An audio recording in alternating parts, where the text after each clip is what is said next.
Hello, I'm Chance. I'm Sergio. I'm Lola. And this is Brick Wall Cinema. Welcome to the party, pal! Oh my God. That's your home! Are you too good for your home? Answer me!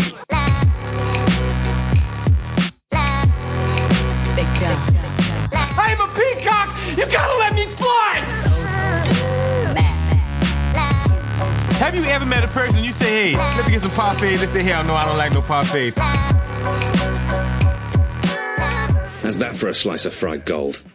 Welcome to Brick Wall Cinema. Today we are talking about the 2018 movie Game Night, featuring Jason Bateman, Rachel McAdams, Billy Magnuson, Lamar Morris, Chelsea Peretti, Michael C. Hall, Kyle Chandler, and a lot more. Let's start with the basic info today. It's rated R. This is directed by John Francis Daly and Jonathan M. Goldstein. If you don't know their previous work, they worked on Dungeons and Dragons, Honor Among Thieves, and The Vacation reboot. It is produced by John Davis, John Fox, Jason Bateman, and James Garaventi. Written by Mark Perez.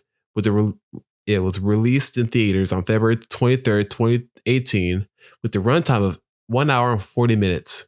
With a budget of $37 million, it grossed $117 million worldwide. That's a huge success. Well earned. Should be more. And the Rotten Tomatoes score for critics was 85%, and for audiences, it was 78%. Let's get into the synopsis.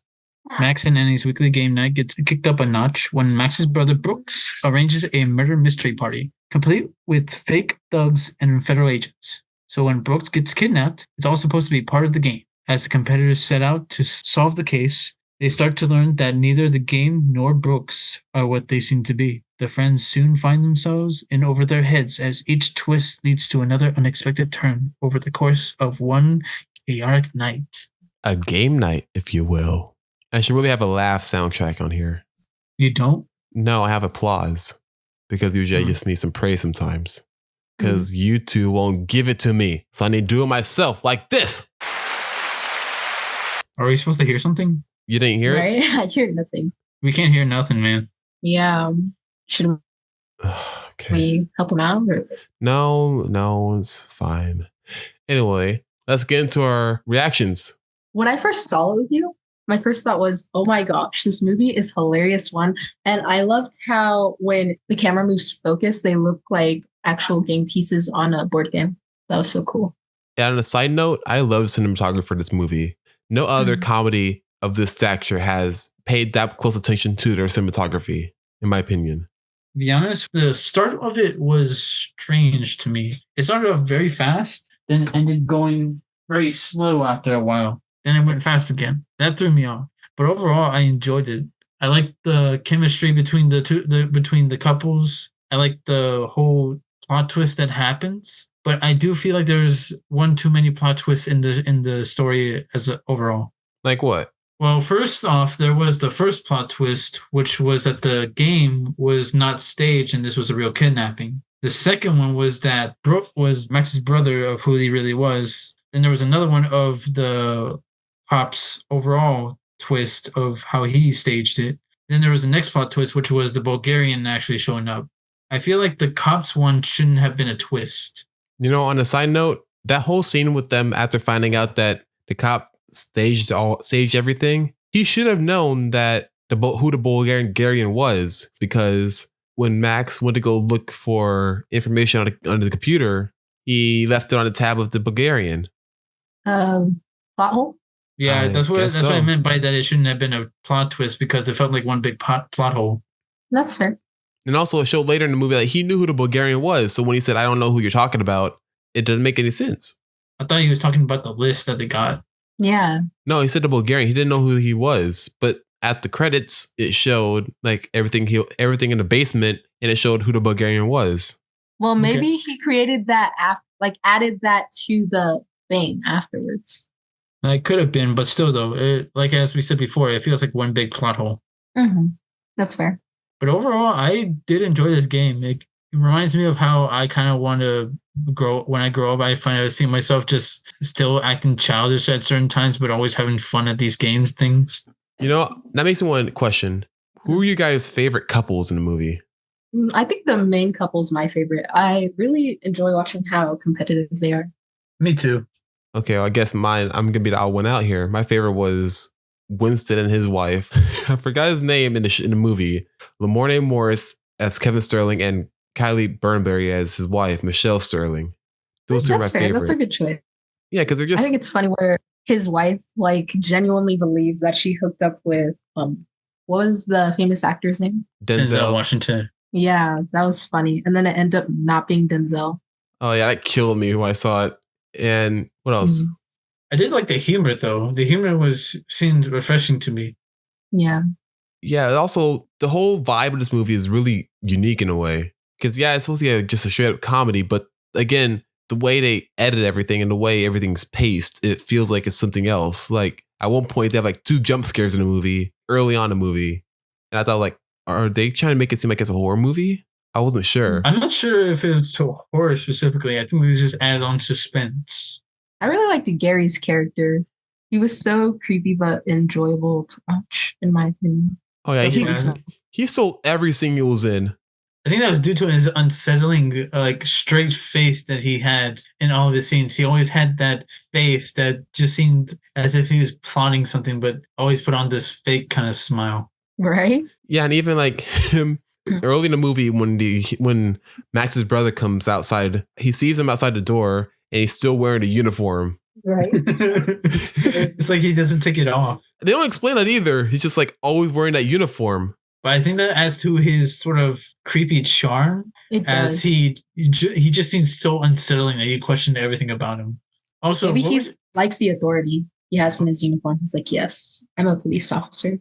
maybe, but I think it's just a form of control that he feels for his life because, as we see throughout the movie, he is unstable in a way, or he feels unwanted. So the authority and the badge gives him a purpose that he feels he's losing in his life. Oh, yeah, that's really good reasoning. We're diving really into it, I guess. Mm-hmm. This is usually stuff I think Character about. analysis. We should start a series like that. Ooh, you should. That'd be Who we awesome. have on there? Like what characters will we talk about? Oh, trust me, there's a lot of characters we can talk about, but it all depends on the movies. Anyway, I wanted to ask, what was your guys' favorite scene? Oh my god, that's so hard to think of. That's a good question. You want me to go first? Yeah, you go first. Yeah. My favorite scene was when they tried to take out the bullet, and then the bullet was already out. I just found it so funny. Like they were casually trying to take out the bullet, and they were going through some stuff. He was like, "Why do you have that book?" Oh, it's just for a recipe. I know you like the kind of bread, so it's just for later. He's like, "Oh, I do like that kind of bread." While he's still there with a hole in his arm. Yeah. Yeah, that is. then they open it up and they're like, "I can't find a bullet. What's that sound? What's that sound? You're hitting the bone." I was like, "Oh, that's the bone." And then they turn the arm around. And he's like, "That's an exit wound." You know what? We're gonna go back onto that subject. Put a pin in that. Okay.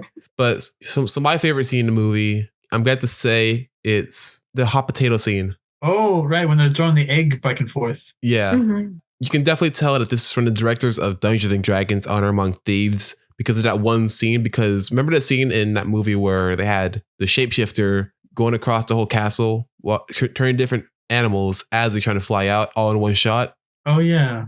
It's strange. A lot of stuff happened in that movie, and each different setting felt like its own different thing. So it's really hard for me to pinpoint which was which. Yeah, I mean, wait, for which movie, honestly? Oh, I was talking about Honor Among Thieves, Dungeons and Dragons, but this one, you said it was done by 2 directors, right? Yes. I suppose that's what kind of got me off at the beginning, where I said that it made sense because it kept jumping back and forth between 2 different tones, but it fit well enough because the whole fast pace of the story. I guess so. Like, you think that there was 2 different, the directors had different things they were focusing on as the movie went Yeah. along? Yes. Because like I said before, in my favorite scene, when they're trying to take out the bullet, it started off with them being really serious and intense, but then it flipped from different jokes, like lightening up the mood. I thought that made it more unique, like more of a dark comedy in that aspect. Yeah, that's what I meant. That there were some comedic moments, but it also became very serious. But there were some times when it felt like those 2 things were from different parts. But when it was edited together, it felt very congruent and it fit very well. Huh. Wait, Lola, did you say your favorite scene? I didn't. I think my favorite scene was when they had to go to Gary's house and then they like staged a movie night. And I think Ryan was saying, "Oh, because you lost your wife." I think that's my. Oh man, I had the same reaction as everyone in that room. Yeah, 'cause he had like a framed picture of game night in there. It's like, you have a framed picture of game night? Doesn't anyone have pictures of their best friends in their house? I mean, he does have a point. That's there. He does have a point. It just really adds to his creepy, lovable demeanor. Yeah, he's wholesome but creepy at the same time. I know. It really throws you off. Yeah. I like that though, because they could have had. I think they obviously try to make him look like Red Herring at first, to where Red people Herring like, of what? what's going to ensue and later in the movie. Oh yeah. Like he could have definitely been the villain. I just want to say, I suppose that's why I didn't like the fact that his whole staging of it was a twist, because it just felt so rewarding to see him come through and come through at the last minute, because it felt so rewarding. Then it felt cheapened by the fact that he staged the whole thing and then was taken out immediately. Also, there is foreshadowing for that scene. You know what? Let's get into that. That's a new category I want to talk about. The foreshadowing in this movie is insane. So they're at the beginning of the film, after was when Max and Annie were making out in the subway. It's like one shot. There's text on the back of the sign that said, back of the train that says, "Don't trust Gary." Did you catch that? I did not catch that. No, I honestly did not catch that at all. Oh, where does it say that? Oh, I see now. I didn't catch that. Wow, that's cool. yeah, and also there's this when they're playing a Jenga game at Gary's house. The way they framed the shot, they had Gary right in front of two guns that were mounted on the wall, and that's how many times he got shot in the movie. Wait, is that foreshadowing? Yeah, it is, because he got shot twice. He got shot twice. But that's after, isn't it? Yeah, that's called foreshadowing. But that's why it's foreshadowing. Sergio, do we need to go into the deep analysis of the definition of foreshadowing? I think I just need to see the scene, because I do not remember that scene. Which scene? Okay. The one with the guns or the one with him getting shot twice? Because that's the same scene. Okay, so the scene where he has two guns happens before he gets shot. Yes. Okay, that's what I got confused on. Oh. So let's get into trivia then. Do you know that the house that Max and his brother Brooks went to was the same house that the Vulture had in Spider-Man Homecoming? The mansion? Yeah, the mansion. Honestly, I do not remember the Vulture's house. Right? I don't remember that either. You don't have to remember. It's right there in game night. Well, yeah, but if we don't remember it from the Vulture, from Spider-Man's movie, then how are we going to know it's connected? This guy trusts me. Do you trust me? With what? Sometimes. Also, Homecoming was written by the directors of this movie. By Jason Breton? What?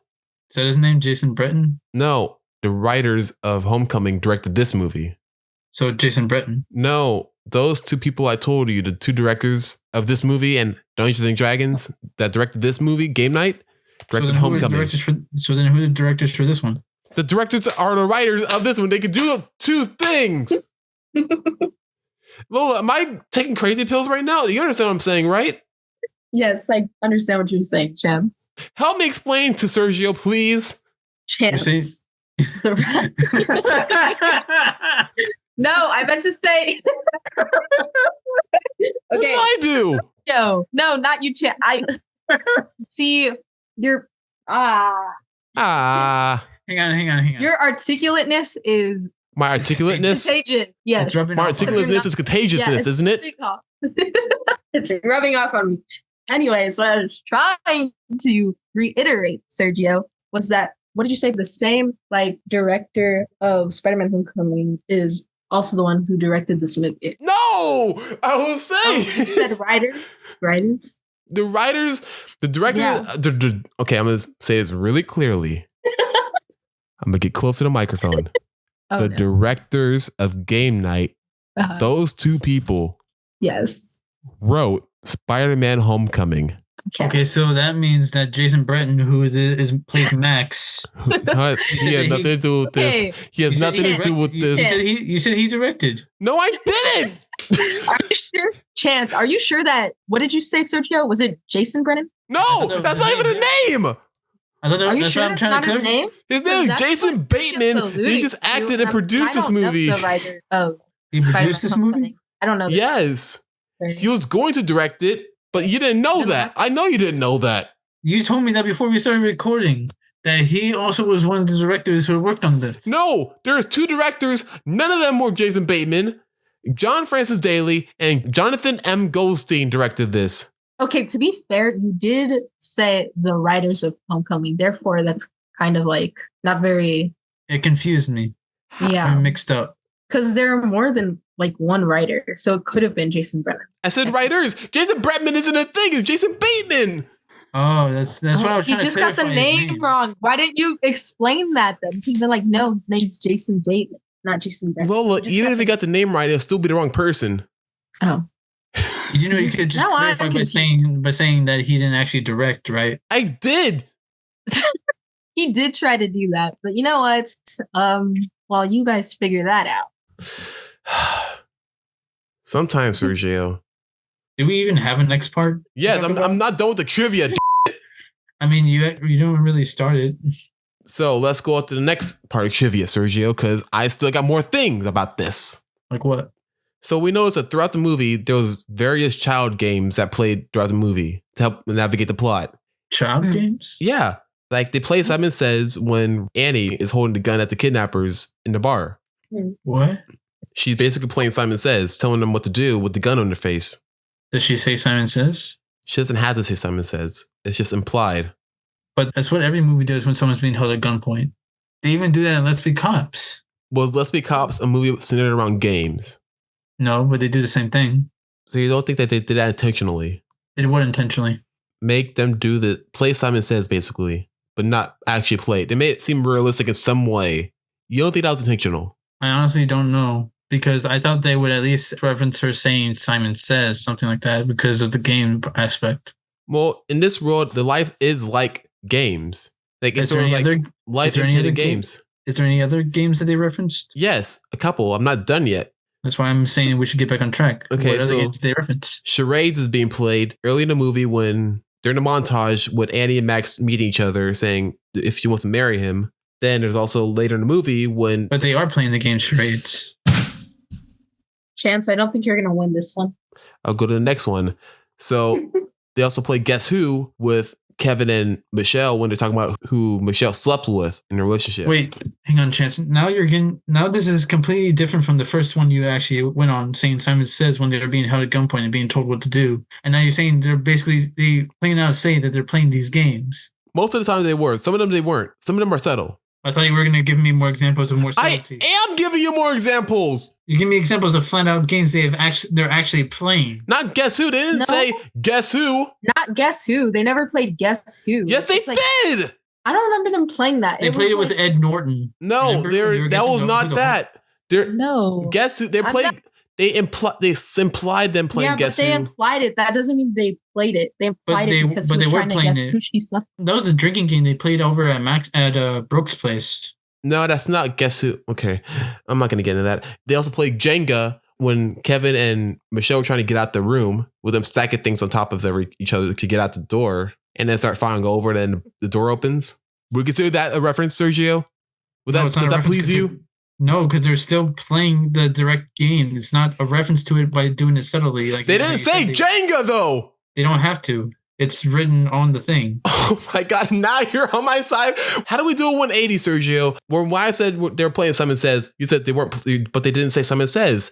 But now I'm saying that they're implying it. Now when I'm saying that they're implying them playing Jenga, you're saying they're not saying Jenga. But you see them playing Jenga with the blocks and the Not Jenga that blocks. scene. Okay, not that scene, Sergio. But that's the whole, they bought it. They show it. Not that scene. The others unrelated in their life when they're playing, not trying to play a game, just in real life with them thinking what to do to get out the room. They see a window at the roof. Michelle and Kevin see a window on the roof of that room that they're stuck in. They say, you know what? I'm going to climb out. I'm going to climb out and get that window. How do they do that? They put chairs and stairs on each other. They put chairs on each other, stack them so they can climb up them and get out. But what happens? He falls like Jenga. It still feels like a reach. It's not a reach. They clearly intended on them to have references of games in this movie in their life because the whole thing about this movie is this is not a game. This is real. So even with the cinematography, what meant everything looking like it's games, like game pieces, when they pan out and show like the establishing shots, that was intentional to make it seem like this is actually their life. Their life is like a game. Even the idea of Max's brother coming in saying, I chose the easy way out. I chose the other wrong way of life. I cheated at the game of life while playing the game of life. He made a joke about that. Because even with him coming in with the car, like Max is the one trying to have kids, can't have kids. He focused on his career, but the other guy decided not to. What? Have you ever played a game of life? I get how that relates to life, but that also feels like another stretch. Lola, what do you think? I would say I half agree with your statement, Chance. I accept that. And hey, a win is a win. I'll say there's one more. Tell me if this is stretching, okay? When they're trying to get the bullet out of his arm, they're playing Operation. What do you think? I agree with that. I got that halfway through, That makes sense. but there was nothing there that they were trying to get out. Well, I'm sorry they didn't have a noise. It's because they said it fell out. The bullet. I mean, because that's what I thought you were talking about. Yeah. On another trivia nugget for you. So there are a lot of connections to Monopoly in this movie. Like Gary's dog looks like the dog from like one of the dog pieces, the toy pieces. From like Monopoly? Yeah. Oh, okay. I see that. Brooks's car looks like the car piece. What? That's so cool. I didn't notice that, honestly. And he said he bought a new property on Boardwalk. Are you saying I'm stretching you now, Sergio? Are you saying I'm like Reed Richards, the Mr. Fantastic? Are those the only references to the game? Yeah. I mean, Chance, has Sergio ever agreed with you? No. It's kind of frustrating. I think he's agreeing with you now. Are you? I feel like he's silent because he's trying to picture it. Yeah, I think I do try to picture it sometimes because when usually you make statements like this, I don't notice them. So it takes me time to figure it out. What do you think about the whole Monopoly thing, though? I could see it, but I don't know. I guess the evidence you're pointing out, which is so far apart that I didn't never put it together. So maybe, yeah, I think it could have been. Okay. Also, wouldn't this have just been to the same kind of trivia that you said earlier when they were referencing other games? Yeah, you're right. And one more trivia fact for you. The actor that played Kenny, that fake Denzel, was actually named Malcolm X Hughes. Is that his actual name or just the name he had in the movie? That was his actual name in real life. That he's actually a legit professional Denzel Washington lookalike. Really? Yeah. Like a stunt double. Yeah. Like, you're being serious? I'm dead serious, yeah. I could see that. And I thought it was funny that his name is Malcolm X Hughes because Denzel was famous for playing Malcolm X. Oh, yeah. I mostly know Denzel Washington from the Equalizer series. I mean, a lot of people say they have celebrity lookalikes. Yeah, I can't tell you how many times I got confused as the black kid from Stranger Things. Yeah, I feel like that is slightly racially motivated because I feel like slightly. To be honest, I don't think I could confuse you for him because he's darker than you. Maybe when your hair was like longer. Yeah. Like on my high top. Yeah. To be honest, Chance looks more like me. To me, he looks more like the black kid from On My Block. Yes, I knew you were gonna say that. Yes, because I told you this several times before. Yeah, and so did everyone else. He told me this. You said he looked like Jamal. Yes. So many people said it to me. Did you actually ever watch that show? No, because of that one reason. On My Block, it's so good. We're adding it to the list, and I'm making you watch it. I don't want to watch it right now. I don't see. I have a thing. I don't like watching movies that people tell me to watch because once I do, then I'm not gonna like it, or I'm gonna think like, oh, I don't want to watch it because now everyone's telling me to watch it. Now I'm not gonna watch it out of spite. I would watch it on my time. Chance, you know what? He's just contradicting himself, saying he likes to do this stuff to others, but he doesn't like it when they do it to him. Yeah. Well, I stopped making a big deal out of it now. No, you did not. Yes, I do. No, you literally kept calling me saying, "Did you watch the new X-Men series yet?" But that's different, Sergio. No, it is not. Yes, it is. No, it is not. It's the same way me and Lola keep asking you if you watched the Owl House. But you ask me every day. No, we do not. You're right. Every other day. No, we do not. No, we do not. Yes, you do. The only other time we talked about this was the last time we had a recording. Yeah, last week. Yes, one day in that entire week. Yeah. And the week after that, and the week after that, and the week after that. What do you mean that was last week? Every week you bring up the Owl House. You just don't hear it because No, we don't. yes, you do. Chance, you call me every day. I do not bring up the Owl House. Exactly. Thank you, Sergio. Chance, you're being a hypocrite here. You literally called me today twice, and I did not bring up the Owl House. The only other time where I brought it up is where, like, we were in the car and I was saying how you should watch that show because it finished a while ago and it's really good. That was because I brought it up saying how you still haven't finished it, and you said you told me you started watching it. All right, what are we talking about next? We're talking about the ratings. Okay. You Out know, of 5 I'd give stars. it 5 stars. I really liked it and I feel like I would watch this movie again. And you, Sergio? Me, I liked it a lot, but like I said before, the twist with the cop kind of threw me off for a bit and it felt like it cheapened some of the story parts. So I'm gonna give it a 4 out of 5. Okay. All right. And for me, I give it a 5 out of 5. No notes. Honestly, everything that they tried to do, they did so well. And they put so much effort into this, into like a basic story, a basic comedy that they just could have done by the numbers and it'd be good. But no, they went the extra mile. They thought, why don't we try making it look good? Let's try making it seem like, what's the story for this movie? All right, let's put that idea into every facet of this movie, of this, the writing, the directing, the cinematography, the acting, everything, the set design, all of it. And it seemed like it all worked together in perfect harmony. And I think that'll be it for today's episode. Thank you, Lola. Thank you, Sergio, for joining. And fuck you for trying to make me watch Owl House on my own volition. Hey, everyone. Thanks for listening. And be sure to subscribe to our channel and follow us on Instagram, Facebook, X, and TikTok at Brick Wall Cinema. Have a cinematic day.